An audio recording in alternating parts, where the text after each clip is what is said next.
শুরু করেছি হুমায়ুসা গল্পের পার্ট 2। ছোট করে হুমায়ুসার পরিবারের বর্ণনাটা একটু দিচ্ছি। হুমায়ুসার বাবা সালমান আলী পেশা দিনমজুর, কখনো ক্ষেত কামারে কাজ করেন, কখনো শহরে গিয়ে রিক্সা চালান। রিক্সা ছোটবেলা থেকে রিক্সাকে রিক্সা বলতে বলতে অভ্যাস হয়ে গেছে। তো যাই হোক, তার স্বভাব খুবই রাগী এবং কুসংস্কারচ্ছন্ন। ছেলের আশা করেছিলেন, কিন্তু মেয়ে হবার কারণে হুমায়ুসাকে ভালো চোখে দেখেন না। হুমায়ুসার মা সাবিয়া খাতুন কোমল মনের, নিঃশব্দেহে সংসারের সব কষ্ট বইছেন। হুমায়ুসার একমাত্র ভরসা।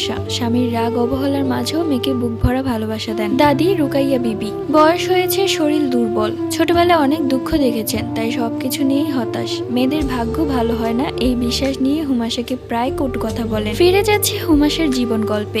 একদিন পরীক্ষায় প্রথম হয়ে স্কুল থেকে পুরস্কার পেল হুমায়ুসা। খুশিতে দৌড়ে এসে বাবাকে দেখালো, কিন্তু বাবা তাকিয়েও দেখলেন না। বললেন, এসব কাগজ দিয়ে কি পেট ভরে নাকি? রান্নাঘরে গিয়ে মাকে সাহায্য করো। শিশু মানে সেই মুহূর্তে যেন আঘাতের